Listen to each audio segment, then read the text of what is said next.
नमस्कार विद्यार्थी मित्रांनो, माझं नाव अक्षय घारे. मी आज आपल्याला क्लास 10 सायन्स या विषयाचा जो पहिला चॅप्टर आहे ग्रॅव्हिटेशन या चॅप्टर मधील काही टॉपिक शिकवणार आहे. तर ते टॉपिक कोणते शिकायचे आपल्याला? तर ग्रॅव्हिटेशन म्हणजे काय, त्याच्यानंतर दुसरा टॉपिक म्हणजे सर्क्युलर मोशन म्हणजे काय आणि सेंट्रिपिटल फोर्स म्हणजे काय. बस आपल्याला एवढे मुद्दे इथे एकदम बेसिक पासून, जेणेकरून ते तुम्हाला समजले पाहिजे, तुम्हाला त्याचं अवलोकन झालं पाहिजे, अशा पद्धतीने आपण ते इथे शिकण्याचा प्रयत्न करणार आहोत. तर चला मग आपण सुरू करूया. आपल्याला सायन्सच्या आपलं जे बुक आहे त्याच्यामध्ये आपल्याला काही क्वेश्चन त्यांनी विचारलेले, म्हणजे काही क्वेश्चन त्यांनी आपल्याला रिकॉल करण्याला सांगितलेले आहे. तर ते क्वेश्चन कोणते? त्याच्यामध्ये पहिला प्रश्न कोणता? तर what are the effects of force acting on an object. म्हणजे एखाद्या ऑब्जेक्टवर आपण फोर्स ऍक्ट केला तर त्याच्यामध्ये काय चेंज होऊ शकतो? थोडासा विचार करा, थोडंसं तुम्ही लॉजिक लावा, इमॅजिन करा की एखादा ऑब्जेक्ट आहे, आपल्या घरामध्ये एखादा टेबल ठेवलेला आहे किंवा एखादी चेअर आहे किंवा कोणताही एखादी अशी वस्तू ज्याच्यावर आपण फोर्स ऍक्ट केला तर काय होऊ शकतं? तर आपण असं उत्तर देणार की सर त्याच्यामध्ये त्याची एकतर साईज चेंज होणार किंवा त्याचा शेप चेंज होऊ शकतो किंवा त्याची पोझिशन चेंज होऊ शकते. बरोबर?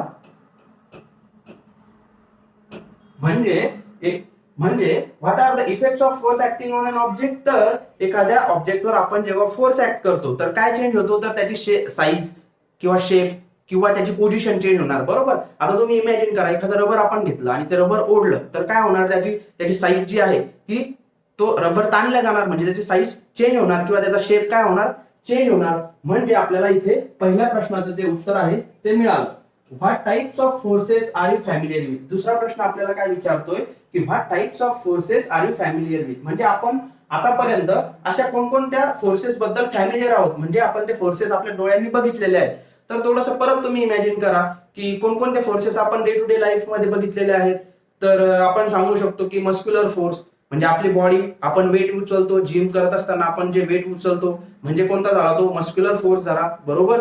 त्याच्यानंतर आपण मॅग्नेट असतात आपल्या घरी, ते मॅग्नेट आपण खेळत असतो बऱ्याचदा त्याच्यासोबत, तो कोणता झाला? मॅग्नेटिक फोर्स झाला. बरोबर? अशा काही प्रकारच्या फोर्सेस बद्दल किंवा फोर्सेसची आपण फॅमिलियर आहोत. ठीक आहे, हा झाला दुसरा प्रश्न. आणि what do you know about gravitational force. आता ग्रॅव्हिटेशनल फोर्स म्हणजे काय याची आपल्याला डिटेल माहिती समोर घ्यायची आहे, तर आपण ते शिकायला सुरुवात करू. सगळ्यात अगोदर आपल्याला ग्रॅव्हिटेशनल फोर्स बघण्या अगोदर, फोर्स म्हणजे काय? तर push or pull of an object is called force. म्हणजे एखाद्या ऑब्जेक्टला समोर ढकलणं किंवा स्वतःकडे ओढणं म्हणजेच त्याला आपण काय म्हणतो? त्या ऑब्जेक्टवर फोर्स ऍक्ट करणं. बरोबर? मग आता इथे ही इमेज तुम्ही बघा, इथे काय होतंय? तर हे जे दोन मुलं आहेत ते काय करतायत? हा जो ठोकळा ठेवलाय या ठोकळ्याला ते समोर ढकलत आहेत. बरोबर? समोर ढकलल्यामुळे काय होणार आहे? तर तो जो ठोकळा आहे तो समोर मूव्ह होणार आहे. म्हणजे इथे काय झालंय? तर या दोघांनी एक साइडनेच त्याच्यावर फोर्स ऍक्ट केलेला आहे. आणि त्याच प्रकारे तुम्ही ही दुसरी इमेज बघा. दुसऱ्या इमेज मध्ये काय झालंय? तर या मुलांनी बरोबर इक्वल साइडचा फोर्स त्या बॉलवर ऍक्ट केलाय. बरोबर? इक्वल साइडचा फोर्स ऍक्ट केलाय दोघांनी. तर काय होणार? तर हा ऑब्जेक्ट एकाच ठिकाणी राहणार आहे, त्याचं कुठेही हालचाल होणार नाही. म्हणजे आपण या इमेजला काय म्हणू शकतो की इथे काय झालं? तर बॅलेन्स फोर्स ऍक्ट झाला. Balance force. बरोबर? म्हणजे तुम्ही काय म्हणणार की सर इथे बॅलेन्स फोर्स ऍक्ट झाल्यामुळे हा ऑब्जेक्ट हलला नाही. आणि इथे दुसऱ्या या इमेज मध्ये काय झालं? तर याच्यामध्ये imbalance force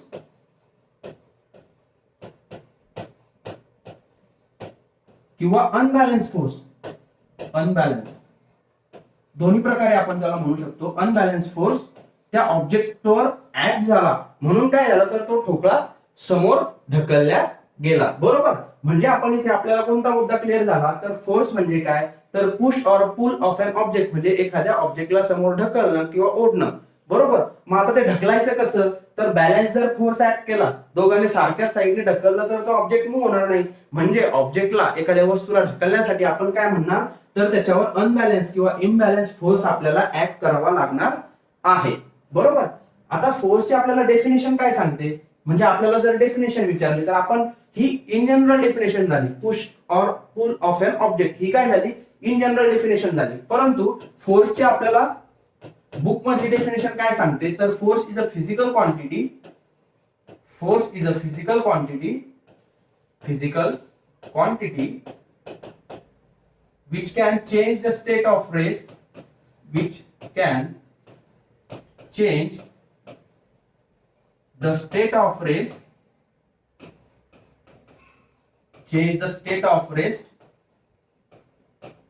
or uniform motion. म्हणजे फोर्स ही अशी फिजिकल क्वांटिटी म्हणजे कसा, तर आपण फिजिकली आपल्या हातांनी तिच्यावर म्हणजे एखाद्या ऑब्जेक्टवर तो फोर्स ऍक्ट करणार आहे, म्हणून आपण त्याला काय म्हणतो, ती फिजिकल क्वांटिटी झाली. Which can change the state of rest or uniform motion. म्हणजे काय, तर एखाद्या ऑब्जेक्टची which can change the state of rest म्हणजे एखादा ऑब्जेक्ट रेस्टला आहे तर त्याला ढकलण्यासाठी किंवा मूव्ह करण्यासाठी, म्हणजे एखादा स्थिर जो ऑब्जेक्ट आहे त्याला ढकलण्यासाठी, किंवा एखादा हलणारा जो ऑब्जेक्ट आहे त्याला थांबण्यासाठी. आता समोरून एखादी सायकल येते, एखादा सायकलवाला आपला मित्र येतोय, तर आपण काय करतो, एखाद्या वेळी त्याला मागून ओढतो किंवा त्याला थांबवतो. म्हणजेच काय, एखादी हलणारी गोष्ट, त्या हलणाऱ्या गोष्टीला थांबवण्यासाठी किंवा एखाद्या स्थिर गोष्टीला समोर ढकलण्यासाठी आपण जी काही क्रिया करतो त्याला आपण काय म्हणतो, फोर्स ऍक्ट करणे. मग फोर्सचे आपण दोन प्रकार बघितले, याच्यामध्ये इम्बॅलन्स फोर्स आणि इथे बॅलन्स फोर्स. बरोबर. त्याच्यानंतर आपण नेक्स्ट पॉइंट बघू. आता आपल्याला बघायचे टाइप्स ऑफ फोर्स.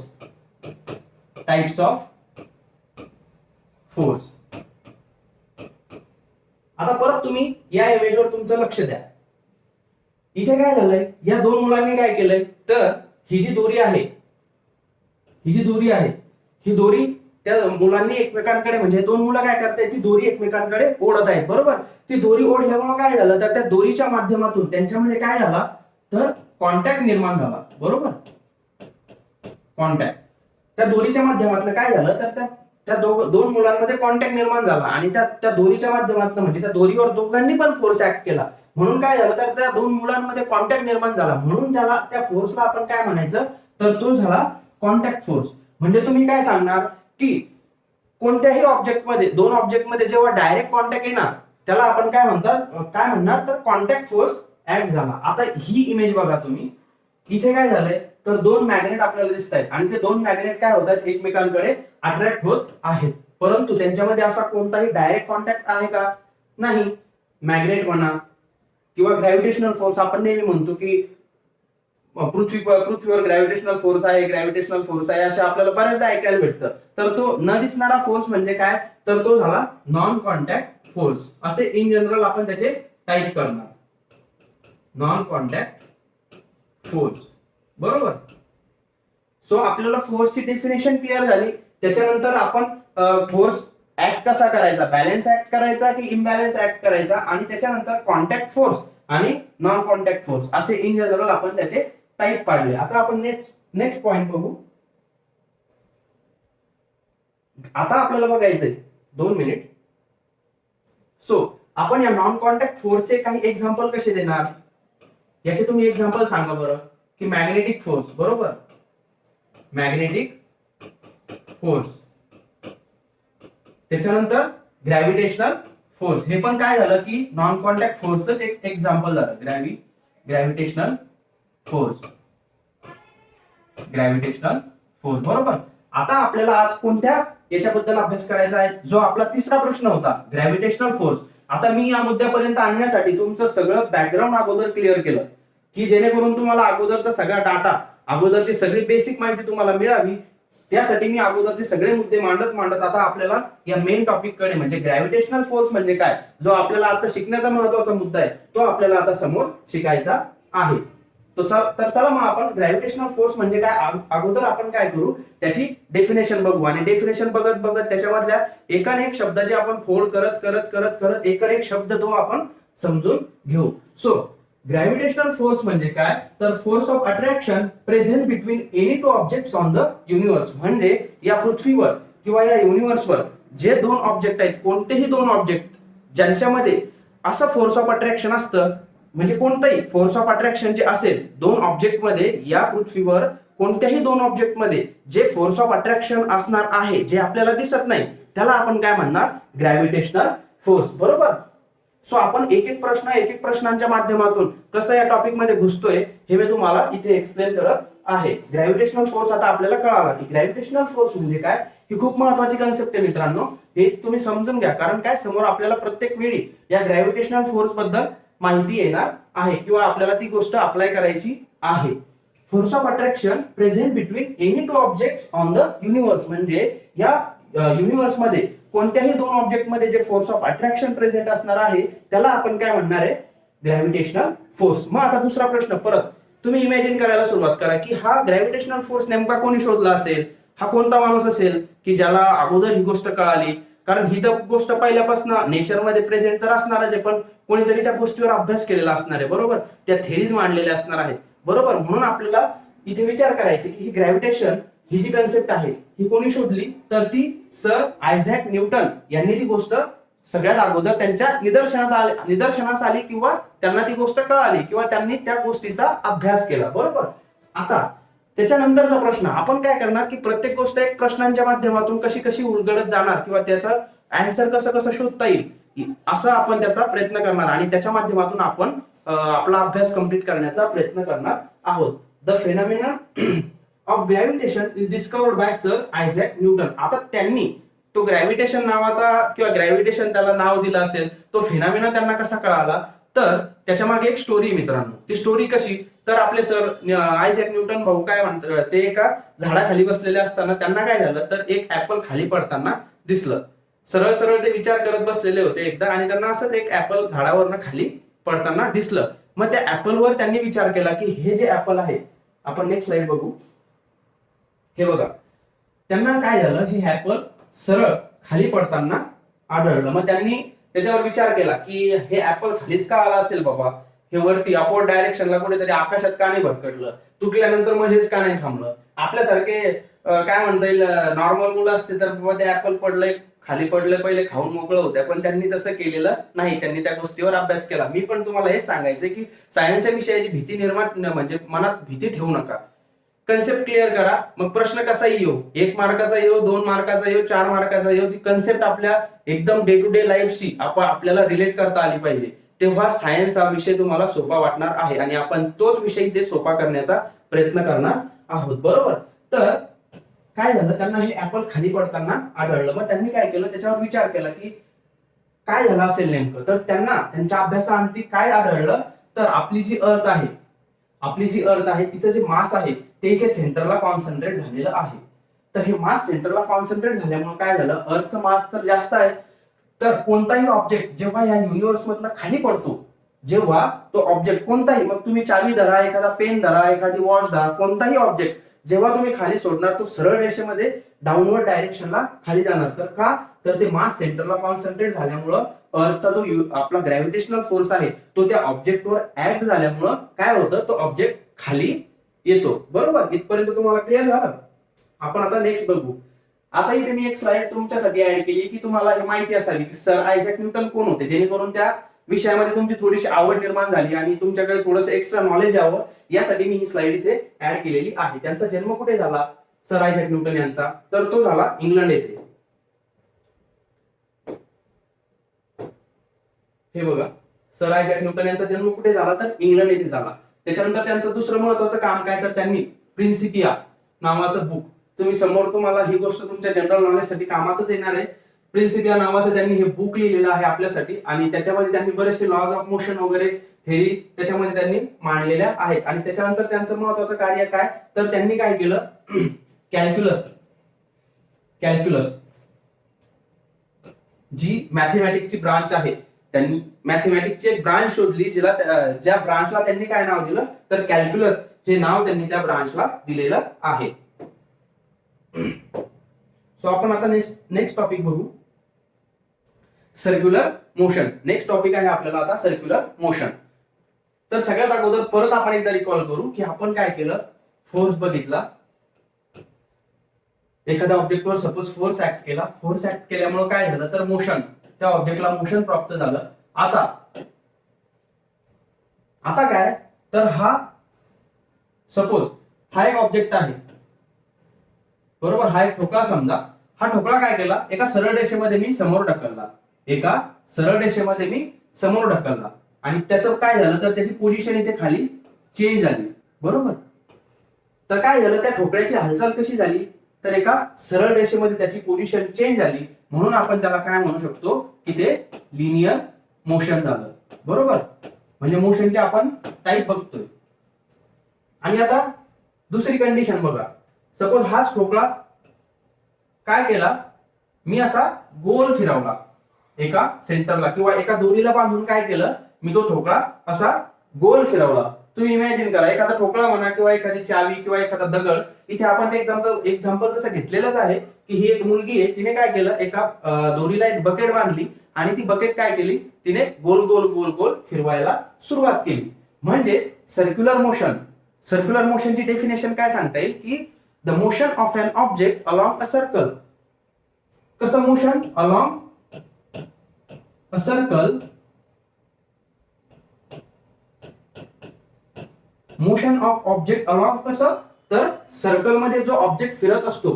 इथे तुम्ही ही इमेज बघा, ती बकेट कशी फिरतीये, सर्क्युलर मोशन मध्ये. बरोबर, म्हणजे motion of an object along a circle is called as circular motion. Okay, आता आपल्याला त्याची डेफिनेशन कळाली आणि आपण त्याचं एक्झाम्पलही बघितलं. मग तुम्ही ते आपल्या डे टू डे लाईफ मधले तुमचे बरेच तुम्ही एक्झाम्पल सांगू शकता की सर्क्युलर मोशन, सर आम्ही एखादी दोरी घेतली, तिला एखादी गोष्ट बांधली, ती गोल गोल फिरवली, म्हणजेच काय झालं, तर ते सर्क्युलर मोशन. पण आपल्याला त्याच्यामध्ये दुसरा मुद्दा कोणता बघायचा आहे, तर सर्क्युलर मोशन. आता काय झालं, तर सपोज या मुलीने काय केलं, ही जी बकेट आहे ही हातातून सोडण्याचा विचार करते की तिला तिच्या मनात विचार आला की आपल्याला ही बकेट गोल गोल गोल गोल फिरवायची आहे आणि एका पॉइंटला ती सोडून द्यायची आहे. तर काय होणार आहे, ज्या पॉइंटला ती मुलगी बकेट सोडण्याचा विचार करणार आहे, ज्या पॉइंटला ती बकेट सोडण्याचा विचार करणार आहे, तर त्यांना काय सांगायचं, तर त्या पॉइंट पासून ज्या पॉइंटला ती मुलगी बकेट सोडण्याचा विचार करेल तिथनं ती बकेट काय होणार, तर परपेंडिक्युलर डायरेक्शनला त्या सर्कलच्या, हे जे सर्कल आहे,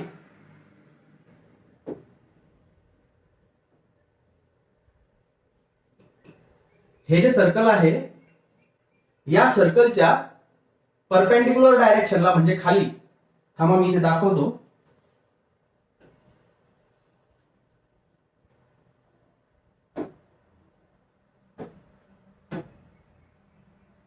सपोज ही ती बकेट फिरतीये, बरोबर, आणि तिने काय केलं, या पॉइंटला ती बकेट सोडण्याचा विचार केला. म्हणजे काय होणार, तर ती बकेट काय होणार, तर टँजेन्शियली म्हणजे परपेंडिक्युलर 90 डिग्री डायरेक्शन मध्ये ती बकेट आउटवर्ड डायरेक्शनला मूव्ह होणार आहे, असं त्यांना इथे सांगायचं आहे. म्हणजे या सर्कलच्या टँजेन्शियली आउटवर्ड डायरेक्शनला 90 डिग्री परपेंडिक्युलर डायरेक्शनला ती बकेट बाहेर मूव्ह होणार आहे. म्हणजे आपण बकेटच्या ऐवजी कोणते तुम्ही एक्झाम्पल तिथे घेऊ शकता की समजा आपण कोणती गोष्ट जर सोडण्याचा विचार केला तर ती कशी जाणार, ज्या पॉइंटला ती हातातून सुटेल तो पॉइंट धरला जाईल आणि तो पॉइंट पकडून बरोबर जे सर्कल असणार आहे त्या सर्कलच्या टँजेन्शियली आउटवर्ड डायरेक्शनला तो ऑब्जेक्ट मूव्ह होणार आहे. तोच पॉइंट इथे सांगण्याचा आपण प्रयत्न केलाय. If you release the string in this case the stone will fly. त्यांनी काय केलंय, इथे बकेटच्या ऐवजी स्टोनचं एक्झाम्पल घेतलंय. Stone will fly off along a straight line which is tangent to the circle. म्हणजे तो स्टोन स्ट्रेट लाईन मध्ये परपेंडिक्युलर डायरेक्शनला मूव्ह होणार आहे, बाहेरच्या डायरेक्शनला. ठीक आहे. त्याच्यानंतर आता आपण नेक्स्ट पॉइंट बघू, सेंट्रिपिटल फोर्स म्हणजे काय. बरोबर, आपल्याला सर्क्युलर मोशन कळालं, लिनियर मोशनही आपण बघितलं, आणि सर्क्युलर मोशन मधून एखादा ऑब्जेक्ट जर म्हणजे आपण सोडायचा प्रयत्न केला तर तो कसा बाहेर जाणार आहे ही पण गोष्ट तुम्हाला इथे क्लिअर झाली. त्याच्यानंतर आपल्याला काय बघायचंय आता, सेंट्रिपिटल फोर्स म्हणजे काय. तर आपण सगळ्यात अगोदर त्याची डेफिनेशन बघू. A force acts on any object moving along a circle and it is directed towards the center of circle. म्हणजे सेंट्रिपिटल फोर्स केव्हा ऍक्ट होणार आहे, तर तो object moving along a circle. म्हणजे काय इथे कंडिशन काय सांगितली, तर तो ऑब्जेक्ट सर्कल मध्ये मूव्ह होणं महत्वाचं आहे. And it is directed toward the centre of circle. म्हणजे मी याचं तुम्हाला एक्झाम्पल सांगतो की समजा आपण एक दगड घेतला आणि दगड बांधला एका दोरीला आणि तोच दगड गोल गोल गोल गोल फिरवायला सुरुवात केली, तर काय होणार आहे, तर तो जो ऑब्जेक्ट त्या दगडाचं जे वजन आहे त्या दगडाचं वजन काय होणार, आपल्या हाताला जाणवणार आहे. थोड्याफार प्रमाणात त्या आपल्या हाताला त्याचं वजन जे आहे ते जाणवणार आहे. म्हणजेच काय झालं, तर त्या ज्या दगडाचा फोर्स आहे किंवा जो सेंट्रिपिटल फोर्स आहे तो आपल्या हातावर म्हणजे इनवर्ड डायरेक्शनला ऍक्ट झाला. जो फोर्स आपल्या हाताला जाणवला तो कोणता फोर्स झाला, मग सेंट्रिपिटल फोर्स. तेच या इथे डेफिनेशन मध्ये त्यांनी सांगितलंय की a force acts on any object moving along a circle and it is directed toward the centre of circle. कुठे डायरेक्ट होणार तो? सेंटरकडे डायरेक्ट होणार आहे. त्यालाच आपण काय म्हटलं मग? Centripetal force. सेंट्रिपिटल म्हणजे काय? तर सेंटर सिकिंग. सेंटर सिकिंग म्हणजे काय? तर तो सेंटरकडे डायरेक्ट झालेला असणार आहे. बरोबर. त्याच्यानंतर आपण नेक्स्ट पॉइंट बघू. सो आता मी तुम्हाला हा मुद्दा अजून जास्त क्लिअर होण्यासाठी काय केलंय, आपले काही एक्झाम्पल घेतले. आता हे एक्झाम्पल तुम्ही इथे इमॅजिन करा. इथे काय झालंय, तर हे प्लॅनेट आपल्या सन भोवती रिव्हॉल्व होत आहेत, फिरतायत. बरोबर. आता हे प्लॅनेट काय सर्क्युलर मोशन मध्ये फिरणार आहेत किंवा इलिप्टिकल, आपल्याला समोर तो मुद्दा आहे शिकायला की ते प्लॅनेट इलिप्टिकल ऑर्बिट मध्ये मूव्ह होतात. इलिप्स म्हणजे किंवा इलिप्टिकल ऑर्बिट म्हणजे काय ते आपण मी नेक्स्ट टॉपिक मध्ये तुम्हाला सांगणारच आहे. पण सध्या फक्त इथे एवढं इमॅजिन करा की हे प्लॅनेट काय होत आहे, सन भोवती रिव्हॉल्व होत आहे. तर काय होणार, तर याचा हा जो प्लॅनेट आहे, या प्लॅनेटचा सेंट्रिपिटल फोर्स कोणत्या डायरेक्शनला ऍक्ट होणार आहे, तर तो या सनकडे डायरेक्ट झालेला असणार आहे. मग दुसरा मुद्दा काय, तर सपोज हा प्लॅनेट भरकटला किंवा त्याचा तो फोर्स जो आहे तो ऍक्ट होणंच बंद झाला, तर मग काय होणार आहे, तर तो काय होईल, तर ज्या पॉइंटला तो फोर्स ऍक्ट होणं बंद होईल तिथून तो जो प्लॅनेट आहे बाहेर भरकटल्या जाईल. म्हणजे काय होईल, तर हे जे सर्कल आहे आपल्याला इथे दिसतंय, त्या सर्कलला परपेंडिक्युलर डायरेक्शनला तो प्लॅनेट म्हणजे कुठेतरी बाहेर भरकटल्या जाईल. म्हणजे इथे आपल्याला ही गोष्ट कळती की ग्रॅव्हिटेशनल फोर्स तर महत्वाचा आहेच, पण जो सेंट्रिपिटल फोर्स ऍक्ट होत आहे तो पण एका प्लॅनेटला ऑर्बिट मध्ये फिरण्यासाठी किती महत्वाचा आहे इथे आपल्याला कळतंय. जर तो फोर्स ऍक्ट झाला नसता तर तो प्लॅनेट कुठेतरी बाहेरच्या डायरेक्शनला भटकून गेला असता. इथे पण तीच कंडिशन आहे. आपण एखाद्या वेळी पाळण्यात बसलो तर काय होतं, तो पाळण्याभोवती त्याचं म्हणजे सेंट्रिपिटल फोर्स कुठे, तर आतल्या डायरेक्शनला ऍक्ट होईल. आणि सपोज एखाद्या ठिकाणी जर तो पाळणा म्हणजे एखादा माणूस जर म्हणजे तिथून तो निघाला किंवा तो सुटला तर काय होईल, तर तो परपेंडिक्युलर डायरेक्शनला त्या पॉइंट पासून म्हणजे त्या सर्कलच्या ज्या सर्कल भोवती तो पाळणा फिरतोय त्या सर्कलच्या टँजेंट जिथे आपण काढणार परपेंडिक्युलर त्या डायरेक्शनला तो माणूस बाहेर चालल्या जाईल. म्हणजेच त्याच आपण जॉमेट्रिकल रिप्रेझेंटेशन कसं सांगू शकतो की हे बघा, हे हा तो ऑब्जेक्ट आहे. समजा त्या मुलीचं इथे इमॅजिन करा, मुलीची बकेट, ती मुलगी ते सेंटरला उभी असणार.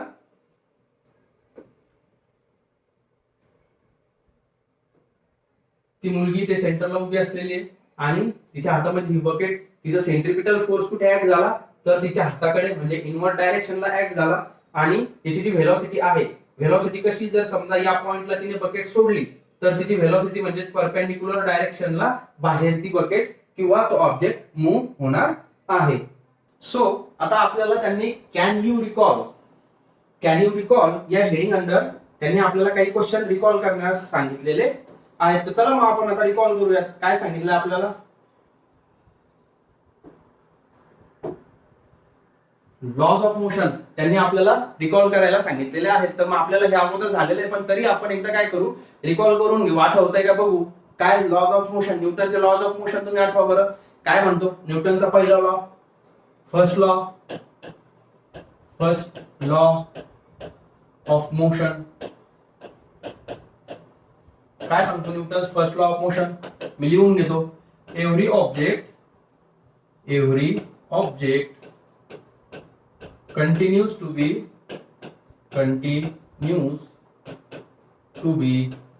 in the state of rest or in uniform motion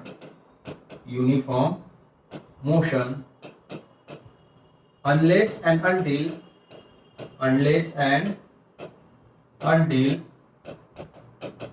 an unbalanced force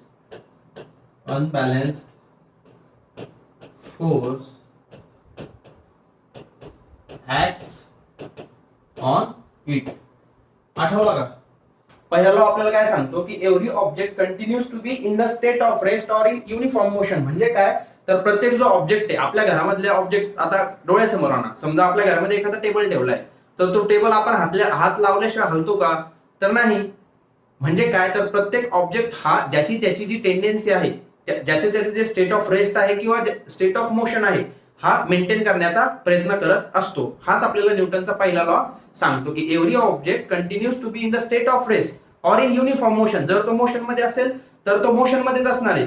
कधीपर्यंत, तर आपण जोपर्यंत त्याच्यावर जो आहे unbalance, unless and until an unbalance force acts upon it. आता हा अनबॅलन्स फोर्स महत्वाचा आहे. जोपर्यंत आपण त्या ऑब्जेक्टवर एक अनबॅलन्स फोर्स, आपल्याला माहिती आहे अनबॅलन्स फोर्स ऍक्ट केल्याशिवाय ऑब्जेक्ट मूव्ह होत नाही, बरोबर. म्हणजे जोपर्यंत एखाद्या ऑब्जेक्टची सिच्युएशन किंवा कंडिशन किंवा पोझिशन चेंज करण्यासाठी आपल्याला कोणती कंडिशन आवश्यक आहे की अनबॅलन्स फोर्स ऍक्ट जोपर्यंत आपण करत नाही तोपर्यंत तो ऑब्जेक्ट एकतर स्टेट ऑफ रेस्ट मध्ये असेल किंवा स्टेट ऑफ मोशन मध्येच असणार आहे. अशा प्रकारे आपल्याला न्यूटनचा पहिला नियम किंवा Newton's first law of motion सांगतो. मग न्यूटनचा सेकंड लॉ ऑफ मोशन काय म्हणतो? Acceleration is produced when unbalance force acts upon object. आता आपल्याला सेकंड लॉ जो आहे त्याचा आपल्याला डेरिव्हेशन किंवा इक्वेशन माहिती आहे. Force is equals to mass into acceleration. Force is equals to mass into acceleration, म्हणजे F is equals to m into a. आता आपण ऑब्जेक्टची कंडिशन चेंज करू शकतो किंवा स्टेट ऑफ रेस्ट. पहिल्या नियमामध्ये आपण सांगितलं की त्या ऑब्जेक्टची स्टेट ऑफ रेस्ट जे आहे किंवा स्टेट ऑफ रेस्ट किंवा स्टेट ऑफ मोशन हा तो ऑब्जेक्ट मेंटेन करण्याचा प्रयत्न करणार आहे. परंतु हा लॉ काय सांगतो आपल्याला? समजा आता ऍक्सेलरेशन म्हणजे काय, तर एखाद्या ऑब्जेक्टची म्हणजे rate of change of velocity, acceleration. आता बघा इथे काय, हा मोठा ऑब्जेक्ट आहे बरोबर, थोडा याचे 400 किलोग्राम समजा इथे वेट आहे या ऑब्जेक्टचं. मग याच्यावर लागणारा जो फोर्स आहे अप्लाय करण्यासाठी हा माणूस याच्यावर काय करतोय? फोर्स अप्लाय करतोय. आता ऍज कम्पेअर टू हा म्हणजे थोडा मोठ्या साईजचा ऑब्जेक्ट असल्यामुळे त्याच्यावर लागणारा जो फोर्स आहे तो जास्त प्रमाणात लागणार. म्हणजे काय, तर त्याला ऍक्सेलरेशन करण्यासाठी काय महत्वाचं आहे? Acceleration is directly proportional to कशाला? फोर्स. आता ते कसं, तर समजा एखादा ऑब्जेक्टचं मास जर मोठा आहे, त्याचं मास, त्याच्यामध्ये जे कंटेंट आहे किंवा त्याच्यामध्ये जे मॅटर प्रेझेंट आहे त्याच्यामुळे त्याचं काय होतं, मास वाढलं तर त्याच्यामुळे काय म्हणजे काय होणार, तर त्याच्यावर अप्लाय करण्यासाठी जो फोर्स लागणार आहे आपल्याला तो जास्त लागेल बरोबर. म्हणजे acceleration is directly proportional to force आणि इनव्हर्सली प्रोपोर्शनल टू मास. म्हणजे मास जर जास्त तर त्याचं ऍक्सेलरेशन कमी होईल. हा ऑब्जेक्टचं जर मास जास्त असलं आहे बरोबर तर त्याचा म्हणजे ऍक्सेलरेशन कमी होणार. अशा प्रकारे म्हणजे आपण काय सांगू शकतो, हे बघा, acceleration inversely proportional to mass बरोबर. म्हणजे या दोन इक्वेशनचा आपण जर कॉम्बिनेशन जर केलं तर काय मिळेल आपल्याला? Acceleration is equals to force upon mass. आणि हा मास जर तिकडे गेला तर आपल्याला फोर्स काय मिळेल, तर force is equals to mass upon mass into acceleration. अशा प्रकारे आपल्याला न्यूटनचा दुसरा लॉ काय म्हणतो की force is equals to mass into acceleration बरोबर. त्याच्यानंतर न्यूटनचा तिसरा लॉ किंवा Newton's third law of motion काय म्हणतो? For every action there is equal and opposite reaction. For every action there is equal and opposite reaction. आता हे रॉकेटचं तुम्ही इमेज बघा. इथे काय झालंय, आपण एखाद्या रॉकेटला जेव्हा स्पेस मध्ये लॉन्च करत असतो त्याला खालून जेवढी आपण म्हणजे जेवढी त्याच्या सोबत आपण रिएक्शन करतो किंवा त्याच्यावर ऍक्शन काय करतो आपण, खालून त्याच्यावर एक ऍक्शन किंवा एक फोर्स आपण अप्लाय करतो बरोबर. जेवढा फोर्स आपण त्याच्यावर अप्लाय करू तेवढं ते जास्त वरती आकाशात जाणार बरोबर. म्हणजे काय, तर प्रत्येक for every action there is equal and opposite reaction. जेवढी आपण त्याच्यावर फोर्स अप्लाय केला तेवढं तर रॉकेटनं त्याची रिएक्शन दाखवली, तेवढं ते वरती आकाशामध्ये गेलं. अशा प्रकारे आपण न्यूटनचे 3 लॉ इथे रिकॉल केले. न्यूटनचा सेकंड लॉ एकदा व्यवस्थित लक्षात घ्या. Force is equals to mass into acceleration हा आपल्याला न्यूटनचा दुसरा नियम सांगत आहे बरोबर. म्हणजे काय, ऍक्सेलरेशन जे आहे हे डायरेक्टली प्रोपोर्शनल टू फोर्स. म्हणजे जर आपण जास्त फोर्स लावला, डायरेक्टली प्रोपोर्शनल म्हणजे काय, तर फोर्स जर जास्त लावला तर तो ऑब्जेक्ट जास्त ऍक्सेलरेट होईल, जास्त मूव्ह होईल. आणि ऍक्सेलरेशन जे आहे म्हणजे रेट ऑफ चेंज ऑफ जी व्हेलॉसिटी आहे inversely proportional to mass. Inversely proportional to mass का, तर मास जर जास्त असेल, एखादा ऑब्जेक्ट खूप साईजने मोठा आहे, याचं मास जास्त, तर तो ऍक्सेलरेट कमी होईल बरोबर. म्हणजे इनव्हर्स प्रपोर्शन झालं. आणि त्या इनव्हर्स प्रपोर्शन मधूनच आपण आपला जो फॉर्म्युला सांगतो F is equals to mass into acceleration, याच्यामधूनच आपण हे दोन इक्वेशन कंबाईन करून आपला न्यूटनचा सेकंड लॉ इथे डिराईव्ह केलेला आहे.